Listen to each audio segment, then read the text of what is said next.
കൂട്ടുകാരെ, എല്ലാവർക്കും നിജോസ് വേൾഡിൻ്റെ പുതിയൊരു വീഡിയോയിലേക്ക് സ്വാഗതം. എല്ലാവരും സുഖമായിട്ടിരിക്കുന്നെന്ന് വിശ്വസിക്കുന്നു. ഞങ്ങളിവിടെ സുഖമായിട്ടിരിക്കുകയാണ്. അപ്പോൾ എല്ലാവരും സന്തോഷത്തോടെയും ആരോഗ്യത്തോടെയും ഒക്കെ ഇരിക്കുക കേട്ടോ. പ്രഗ്നൻസി ആകാൻ വേണ്ടിയിട്ട് ഫിസിക്കൽ കോണ്ടാക്റ്റ് ചെയ്യുന്നവർ ആ ഒരു കോണ്ടാക്റ്റ് ചെയ്യുന്നതിന് മുൻപും കോണ്ടാക്റ്റ് ചെയ്യുന്ന സമയത്തും കോണ്ടാക്റ്റ് ചെയ്ത് കഴിഞ്ഞതിന് ശേഷവും പ്രഗ്നൻസി ആകാൻ വേണ്ടിയിട്ട് ശ്രദ്ധിക്കേണ്ട കുറച്ച് കാര്യങ്ങളെ പറ്റിയിട്ടാണ്.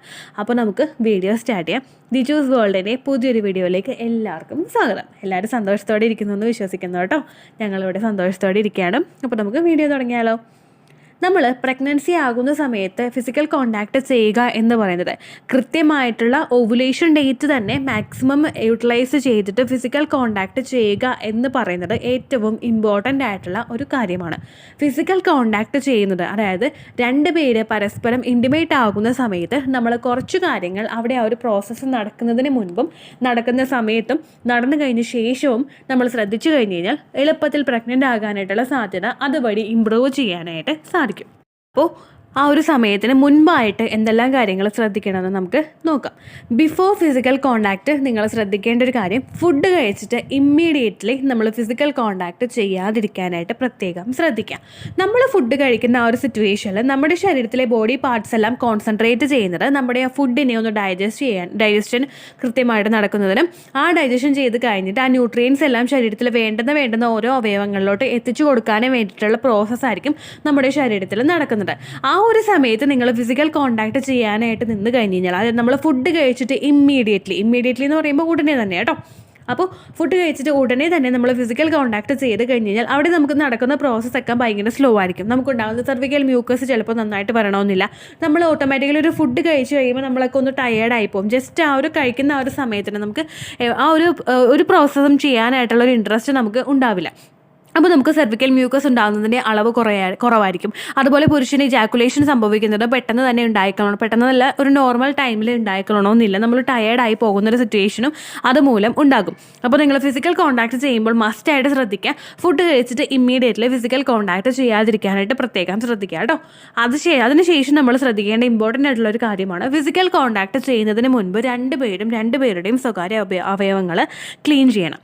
ഫിസിക്കൽ കോണ്ടാക്ട് ചെയ്യാൻ തുടങ്ങുന്നതിന് മുൻപായിട്ട് നമ്മൾ ഇൻറ്റിമേറ്റ് ഹൈജീൻ കൃത്യമായിട്ട് മെയിൻറ്റെയിൻ ചെയ്തിട്ടില്ല എങ്കിൽ നമുക്ക് ഇൻഫെക്ഷൻസ് ഉണ്ടാകാനായിട്ടുള്ള സാധ്യത വളരെയധികം കൂടുതലാണ്. നമ്മുടെ ആ ഒരു ഇൻറ്റിമേറ്റ് ഹൈജീൻ, നമ്മൾ യൂറിനേറ്റ് ചെയ്യുന്ന സ്ഥലം അല്ലെങ്കിൽ നമ്മൾ ആ ഒരു ഏരിയയൊക്കെ കൃത്യമായിട്ടുള്ള രീതിക്ക് ഹെൽത്തി ആയിട്ട് കൊണ്ടു നടന്നിട്ടില്ല എങ്കിൽ നിങ്ങൾക്കറിയാം നമ്മുടെ ആ ഒരു സ്വകാര്യ ഭാഗങ്ങളെല്ലാം ഒരിക്കലും വായു സഞ്ചാരം കൂടുതലായിട്ട് ഇല്ലാത്ത ഏരിയകളാണ്. അപ്പോൾ ആ ഭാഗത്ത് നമുക്ക് ആ ഒരു വായു സഞ്ചാരമൊക്കെ ഇല്ലാതിരിക്കുന്ന സമയത്ത് നമുക്ക് ഒരു ബാഡ് സ്മെല്ല് അവിടെ ക്രിയേറ്റ് ചെയ്യാനായിട്ടുള്ള സാധ്യത വളരെയധികം കൂടുതലാണ്, സ്ത്രീകൾക്കായാലും പുരുഷന്മാർക്കായാലും. ആ ഒരു സമയത്ത് നമുക്ക് ആ ഒരു ഫിസിക്കൽ കോണ്ടാക്റ്റിൻ്റെ ആ ഒരു പ്രോസസ്സ് കൃത്യമായിട്ട് നടക്കണമെങ്കിൽ നമ്മുടെ ആ ഒരു ഭാഗമെല്ലാം കൃത്യമായിട്ട് ക്ലീൻ ആക്കി തന്നെ നമ്മൾ മെയിൻറ്റെയിൻ ചെയ്യണം. ക്ലീൻ ആകാത്ത ഒരു ഏരിയ, കൃത്യമായിട്ടൊരു ക്ലീൻ ആ ഒരു പ്രോസസ്സ് അവിടെ നടക്കുന്നില്ല എങ്കിൽ ആ ശരീരത്തിൽ നിന്നും പാർട്ട്ണറുടെ ശരീരത്തിലോട്ടും വജൈനൽ ഇൻഫെക്ഷൻസ് ഉണ്ടാകാനും അതുപോലെ തന്നെ പുരുഷന്മാർക്കും ഇൻഫെക്ഷൻസ് ഉണ്ടാകാനായിട്ടുള്ള സാധ്യതകളും വളരെയധികം കൂടുതലാണ്. ഈ ഇൻഫെക്ഷൻസ് നമുക്ക് ഒരു തവണ പിടിപെട്ട് കഴിഞ്ഞ് കഴിഞ്ഞാൽ പിന്നീട് അത് മാറ്റിയെടുക്കാനായിട്ട് നമുക്ക് ഒരുപാട് ബുദ്ധിമുട്ടുകൾ ആ ഒരു സമയത്ത് ഉണ്ടാകും. നമ്മൾ ക്രീം ഉപയോഗിച്ചാലും മെഡിസിനൊക്കെ കഴിച്ചു കഴിഞ്ഞാലും വൺസ് നമുക്ക് ആ ഒരു ഇൻഫെക്ഷൻ വന്നിട്ടുണ്ടെങ്കിൽ പിന്നെയും നമുക്ക് ആ ഒരു ഇൻഫെക്ഷൻ വരാനായിട്ടുള്ള സാധ്യതകൾ വളരെയധികം കൂടുതലാണ്. അപ്പോൾ ആ ഒരു പ്രോസസ്സ് കഴിഞ്ഞിട്ട് ക്ലീൻ ചെയ്യാം എന്നിരിക്കാതെ ഇമ്മീഡിയറ്റ്ലി ആ ഒരു പ്രോസസ്സ് സ്റ്റാർട്ട് ചെയ്യാം എന്ന് മനസ്സിൽ വെച്ചിട്ട് ക്ലീൻ ചെയ്യാതിരിക്കുന്ന ഒരു പ്രവണത നിങ്ങൾക്കുണ്ടെങ്കിൽ കറക്റ്റ് നിങ്ങൾ മസ്റ്റായിട്ട് ആ ഒരു പ്രവണത കംപ്ലീറ്റ് ആയിട്ട് അങ്ങോട്ട് മാറ്റുക. ഫിസിക്കൽ കോണ്ടാക്ട് ചെയ്ത് തുടങ്ങുന്നതിന് മുൻപായിട്ട് രണ്ടുപേരും അവരുടെ സ്വകാര്യ ഭാഗങ്ങൾ മസ്റ്റായിട്ട് ക്ലീൻ ചെയ്തിട്ട് ആ ഒരു പ്രോസസ്സ് ചെയ്യുക കേട്ടോ. ഇനി ഫിസിക്കൽ കോണ്ടാക്ട് ചെയ്യുന്ന ഒരു സമയം നമ്മൾ ശ്രദ്ധിക്കേണ്ട കുറച്ച് കാര്യങ്ങളുണ്ട്. ഒന്നാമത്തെ കാര്യം എന്ന് പറയുന്നത് ഫോർ പ്ലേനെ പറ്റിയിട്ട് ഒരുപാട് വീഡിയോസിൽ പറയുന്നുണ്ട്. പിന്നെയും പറഞ്ഞ് ഞാൻ മുഷിപ്പിക്കുന്നില്ല കേട്ടോ. എന്നിരുന്നാൽ കൂടി തന്നെയും നമ്മുടെ ആ ഒരു പ്രോസസ്സ് കൃത്യമായിട്ട് നടക്കണമെങ്കിൽ നമ്മുടെ ശരീരത്തിലെ ഓരോ അവയവങ്ങൾക്കും ആ ഒരു ഉണർവ് കിട്ടണമെങ്കിൽ ആ ഒരു ഫോർ പ്ലേ അവിടെ അത്യാവശ്യമാണ്. രണ്ടുപേർക്കും സപ്പോർട്ടായിട്ടിരിക്കുന്ന ഒരു സമയത്ത് രണ്ടുപേരും പരസ്പരം റിലാക്സ്ഡ് ആകുന്ന ഒരു പ്രോസസ്സ് നടക്കുന്ന ഒരു സമയത്ത് ആ പ്രോസസ്സ് നിങ്ങൾക്ക് രണ്ടുപേർക്കും എൻജോയ് ചെയ്ത് ചെയ്യാനായിട്ട് സാധിക്കും. ഇങ്ങനെ ആ ഒരു എൻജോയ് ചെയ്ത് നിങ്ങൾ ചെയ്യുന്നതിൻ്റെ ഭാഗമായിട്ട് നമ്മുടെ ശരീരത്തിലെ ഓരോ അവയവങ്ങളും ഒന്ന് ഉണർന്നിരിക്കും. നമ്മുടെ ശരീരത്തിലെ അസ്ഥികളൊക്കെ ഒന്ന് നമുക്ക് ആ ഒരു പ്രോസസ്സ് നടക്കുന്നതിന് വേണ്ടിയിട്ട്, ആ ഒരു മെയിൽ ഓർഗൺ അകത്തേക്ക് കടന്നു പോകുന്നതിന് വേണ്ടിയിട്ടുള്ള ആ ഒരു സറൗണ്ടിങ്സ് ഒക്കെ കൃത്യമായിട്ടൊന്ന് ചെയ്ത് കൊടുക്കും. നമ്മളിൽ നിന്ന് സെർവിക്കൽ മ്യൂക്കസ് പുറപ്പെടുവിപ്പിച്ച് തുടങ്ങും. ഈ സെർവിക്കൽ മ്യൂക്കസ് വേണം സ്പേമിനെ അവിടെ പ്രൊട്ടക്റ്റ് ചെയ്തിട്ട് ആ ഒരു എഗ്ഗ് വരുന്നത് പോലെ കീപ്പ് ചെയ്യാൻ വേണ്ടിയിട്ട് ഈ സെർവിക്കൽ മ്യൂക്കസ് ആണ് സഹായിക്കുന്നത്. അങ്ങനെ ഒരു എൻവയോൺമെൻറ്റും അതുപോലെ തന്നെ നമ്മുടെ സെർവിക്സ് ഒന്ന് ഓപ്പൺ ആയി കൊടുക്കുന്നതിന് വേണ്ടിയിട്ടും, സെർവിക്സ് കൂടുതലായിട്ട് ഓപ്പൺ ആകുമ്പോഴേക്കും സ്പേമിന് ഒരുപാട് ക്വാണ്ടിറ്റിയിൽ കൃത്യമായിട്ട് ഉള്ളിലോട്ട് എത്തുന്നതിന് വേണ്ടിയിട്ടുള്ള ഒരു സിറ്റുവേഷൻ ഉണ്ടാക്കി കൊടുക്കുന്നതിനും അത് സഹായിക്കുന്നു. അപ്പോൾ ഫോർപ്ലേ ചെയ്യാനായിട്ട് തുടങ്ങുക. കോൺടാക്ട് ചെയ്യുന്നതിന് മുൻപ് തന്നെ ഫോർപ്ലേ ചെയ്ത് തുടങ്ങുന്ന ദമ്പതികൾക്ക് കൂടുതലൊന്ന് ആക്റ്റീവായിട്ട് ആ ഒരു സെക്ഷൻ നമുക്ക് അറ്റൻഡ് ചെയ്യാനായിട്ട് സാധിക്കും. നമുക്ക് ആ ഒരു ഹാപ്പിനെസ് അവിടെ ആ ഒരു സമയത്ത് ഫീൽ ചെയ്യാനായിട്ടും സാധിക്കും കേട്ടോ. അടുത്തായിട്ട് നിങ്ങൾ ശ്രദ്ധിക്കേണ്ട കാര്യം, സ്ട്രെസ്സ് കംപ്ലീറ്റ് ആയിട്ട് അങ്ങോട്ട് അവോയ്ഡ് ചെയ്യുക. എനിക്കൊരു മെയിൽ വന്നിട്ടുണ്ടായിരുന്നു. ആ മെയിലിൽ ആ കുട്ടി പറഞ്ഞത് ഇങ്ങനെയാണ്: ചേച്ചി, ഡോക്ടർ ഞങ്ങൾക്കൊരു ഡേറ്റ് എടുത്ത് തരും. ഡോക്ടർ ഞങ്ങളോട് പറഞ്ഞിട്ടുണ്ടായിരുന്നു, നിങ്ങൾ മോർണിംഗ് ടൈമിൽ കോൺടാക്ട് ചെയ്ത് കഴിഞ്ഞാൽ സ്പേം കുറേ കൂടി നല്ലതുപോലെ ആക്റ്റീവ് ആയിരിക്കുന്നൊരു സമയമായിരിക്കും മോർണിംഗ് ടൈമെന്ന്. ഉറക്കം എഴുന്നേറ്റിരുന്നിട്ട് എന്നെ ശരിക്കും ഇങ്ങനെ എന്താ പറയുക, ആ കുട്ടി ഇങ്ങനെ പറഞ്ഞത് അതിനിങ്ങനെ പൊക്കിയെടുക്കുന്ന ഒരു സിറ്റുവേഷനാണ്. കാരണം അത് മൊത്തത്തിൽ അത് തളർന്ന് കിടക്കുകയാണ്. കാരണം ആ ഒരു കുഞ്ഞുങ്ങൾ ഉണ്ടാകാത്തതിൻ്റെ ഒരു പ്രഷർ, ആ ഒരു ബുദ്ധിമുട്ട്, കഷ്ടപ്പാട്, ഇങ്ങനെയുള്ള കാര്യങ്ങൾ നമുക്ക് ജോലി ഇപ്പോൾ രാവിലെയുള്ള സമയത്ത് നമ്മൾ ചെയ്യുമ്പോൾ നമുക്ക് ഉറക്കം കിട്ടാതെ വരിക, നമുക്ക് അത് കഴിഞ്ഞിട്ട് ഉടനെ തന്നെ കിച്ചണിലോട്ട് ഓടേണ്ടി വരിക. അപ്പോൾ മനസ്സിൽ നമ്മൾ ചിന്തിക്കുന്നത്, രാവിലെ സമയത്ത് നമ്മൾ ചെയ്യുമ്പോഴേക്കും അപ്പോൾ നമ്മൾ മനസ്സിൽ ചിന്തിക്കുന്നത്, അയ്യോ ഇവിടെ പ്രോസസ്സ് വൈകിക്കഴിഞ്ഞാൽ എനിക്ക് അടുക്കളയിൽ കയറാൻ വൈകിക്കഴിഞ്ഞാൽ എനിക്ക് ജോലിക്ക് പോകാൻ വൈകിക്കഴിഞ്ഞാൽ ഒരുപാട് ബുദ്ധിമുട്ടുകൾ അവിടെ ചുറ്റിപ്പറ്റി നമുക്ക് ഉണ്ടാകും. അങ്ങനെയുള്ള കാര്യങ്ങളൊക്കെ ആലോചിച്ച് നമ്മൾ സ്ട്രെസ്സിൽ നിൽക്കുന്ന ആ ഒരു സമയത്ത് നമുക്ക് ആ ഒരു പ്രോസസ്സ് ഒരിക്കലും സക്സസ്ഫുള്ളായിട്ട് അവിടെ നടക്കില്ല. കാരണം നമ്മളൊന്ന് സ്ട്രെസ്ഡ് ആകുന്ന ഒരു സമയത്ത് ഒരുപാട് ആക്ടിവിറ്റീസ് നമ്മുടെ ശരീരത്തിൽ ഉണ്ടാകും. ഓൾറെഡി സ്ട്രെസ്സ് മൂലം നമ്മൾ ഫേസ് ചെയ്യുന്ന സമയത്ത് നമുക്ക് എന്തെല്ലാം ബുദ്ധിമുട്ടുകൾ ഉണ്ടാക്കും എന്നതിനെ പറ്റിയിട്ടുള്ള വീഡിയോസ് നമ്മുടെ ചാനലിലുണ്ട്. നിങ്ങൾ കണ്ടിട്ടില്ലെങ്കിൽ the choose world motivational talks എന്ന് ടൈപ്പ് ചെയ്ത് കഴിഞ്ഞാൽ നിങ്ങൾക്ക് ആ വീഡിയോസ് കിട്ടുന്നതായിരിക്കും കേട്ടോ. അപ്പോൾ ആ വീഡിയോസ് നിങ്ങൾ കണ്ടു നോക്കിക്കഴിഞ്ഞ് കഴിഞ്ഞാൽ സ്ട്രെസ് ഉണ്ടാകുമ്പോൾ നമുക്ക് എന്തെല്ലാം ബുദ്ധിമുട്ടുകൾ നമ്മുടെ ശരീരത്തിൽ ഉണ്ടാകും എന്നും മനസ്സിലാക്കാനായിട്ട് സാധിക്കും. അപ്പോൾ സ്ട്രെസ് ഇല്ലാതെ നിങ്ങൾ കുട്ടികൾ ഉണ്ടാകാത്തതിൻ്റെ എന്തെങ്കിലും ഒരു പ്രഷർ നിങ്ങൾക്ക് രണ്ട് പേർക്കും ഉണ്ടെങ്കിൽ ആ പ്രഷർ നിങ്ങൾ കംപ്ലീറ്റ് ആയിട്ട് മാറ്റി വെച്ചിട്ട് നിങ്ങൾ ആ ഒരു പ്രോസസ്സിൽ ആ ഒരു സമയത്ത് നിങ്ങൾ ജീവിക്കാനായിട്ട് പ്രത്യേകം ശ്രദ്ധിക്കുക കേട്ടോ. സ്ട്രെസ് ഇല്ലാതെ, രണ്ടുപേരും സ്ട്രെസ് ഇല്ലാതെ ഹാപ്പി ആയിട്ടിരുന്നിട്ട് ആ ഒരു പ്രോസസ്സ് എൻജോയ് ചെയ്യുക. ഇനി ആഫ്റ്റർ ഫിസിക്കൽ കോണ്ടാക്ട് നിങ്ങൾ പ്രഗ്നൻ്റ് ആകാനായിട്ട് ശ്രദ്ധിക്കേണ്ട കുറച്ച് കാര്യങ്ങളുണ്ട്. അതെന്താണെന്ന് നമുക്ക് നോക്കാം. ഫിസിക്കൽ കോണ്ടാക്ട് ചെയ്ത് കഴിഞ്ഞാൽ അറ്റ്ലീസ്റ്റ് ഒരു 10 to 15 മിനിറ്റ്സ് നിങ്ങൾ ആ ബെഡിൽ അങ്ങനെ തന്നെ കിടക്കാനായിട്ട് ശ്രദ്ധിക്കുക. അങ്ങനെ തന്നെ കിടക്കാൻ താല്പര്യമില്ലെങ്കിൽ ചരിഞ്ഞാണെങ്കിലും നിങ്ങൾക്ക് ആ ഒരു ബെഡിൽ കിടക്കാവുന്നതാണ്. ഇനി അങ്ങനെ അല്ലാത്തവർക്ക് leg up the wall position opt ചെയ്യാവുന്നതാണ്.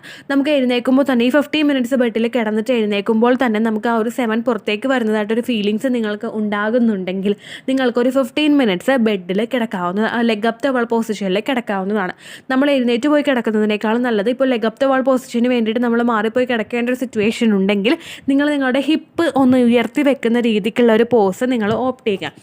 നമ്മുടെ ആ ഒരു ഹിപ്പിൻ്റെ ഭാഗം ഒന്ന് പൊങ്ങി നിൽക്കുന്ന ആ ഒരു സമയത്ത് നമ്മുടെ ബാക്കിയുള്ള ഭാഗത്തോട്ടുള്ള ഗ്രാവിറ്റി താഴോട്ടായിരിക്കുമല്ലോ. അപ്പോൾ അങ്ങനെയുള്ളൊരു പോസ് ആണെങ്കിൽ നിങ്ങൾക്ക് ഓപ്റ്റ് ചെയ്യാവുന്നതാണ്.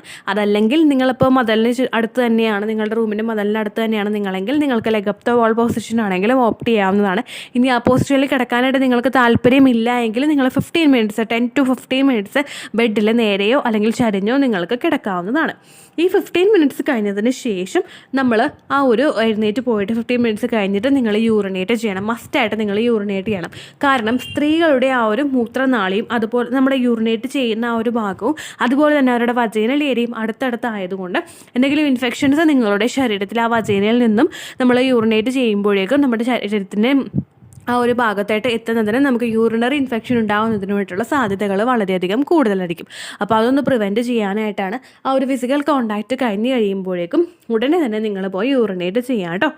പിന്നെ ഫിസിക്കൽ കോണ്ടാക്ട് ചെയ്ത് കഴിഞ്ഞിട്ട് നമ്മൾ ആ യൂറിനേറ്റ് ചെയ്യുന്ന സമയത്ത് നമ്മുടെ ആ ശരീരത്തിലെ ഇൻറ്റിമേറ്റ് ഭാഗങ്ങളൊക്കെ നിങ്ങളൊന്ന് ക്ലീൻ ചെയ്യുക.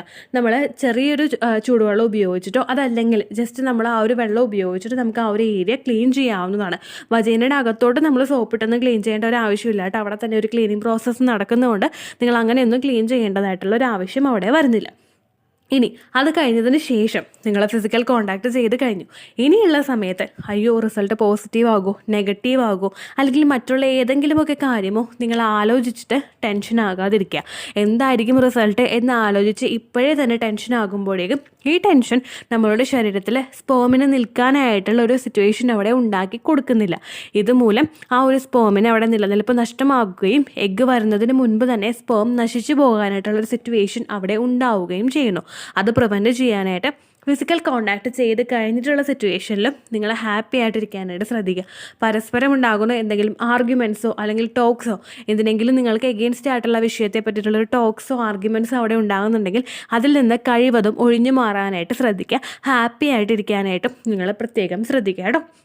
അപ്പോൾ ഇത്തരം കാര്യങ്ങളും നിങ്ങൾ ശ്രദ്ധിച്ചു കഴിഞ്ഞാൽ ഫിസിക്കൽ കോണ്ടാക്ട് ചെയ്ത് തുടങ്ങുന്നതിന് മുൻപ് തുടങ്ങുന്ന ആ ഒരു സിറ്റുവേഷനിലും അതുപോലെ തുടങ്ങിക്കഴിഞ്ഞിട്ടും നിങ്ങൾ ഇത്തരം കാര്യങ്ങൾ ശ്രദ്ധിച്ചു കഴിഞ്ഞ് കഴിഞ്ഞാൽ എളുപ്പത്തിൽ പ്രഗ്നൻ്റ് ആകാനായിട്ടുള്ള സിറ്റുവേഷൻ നിങ്ങൾക്ക് ഉണ്ടാക്കിയെടുക്കാനായിട്ട് സാധിക്കും.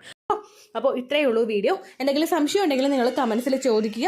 പണ്ടത്തെ വീഡിയോയ്ക്ക് കമൻസ് ഇടുന്നവർക്ക് റിപ്ലൈ കിട്ടുന്നില്ലെങ്കിലോ നമ്മൾ തമ്മിൽ ഓൾറെഡി ഒരു കോൺവെർസേഷൻ ഉണ്ടായിട്ടും അതിൻ്റെ കണ്ടിന്യൂഷൻ ആയിട്ട് നിങ്ങൾക്ക് റിപ്ലൈ കിട്ടിയിട്ടില്ലെങ്കിലോ ലേറ്റസ്റ്റ് ആയിട്ട് ഞാൻ ഏത് വീഡിയോ ആണ് അപ്ലോഡ് ചെയ്യുന്നത് അതിന് താഴെ കമൻറ്റ് ഒന്ന് കോപ്പി പേസ്റ്റ് ചെയ്യാനായിട്ട് ശ്രദ്ധിക്കുക കേട്ടോ. അതുപോലെ ഓവുലേഷൻ ഡേറ്റ് കാൽക്കുലേറ്റ് ചെയ്ത് തരാനായിട്ട് റിക്വസ്റ്റ് ചെയ്യുന്നവർ എത്രയാണോ നിങ്ങളുടെ കൃത്യം സൈക്കിൾ ലെങ്ത് അത് മെൻഷൻ ചെയ്യാനായിട്ട് ശ്രദ്ധിക്കുക.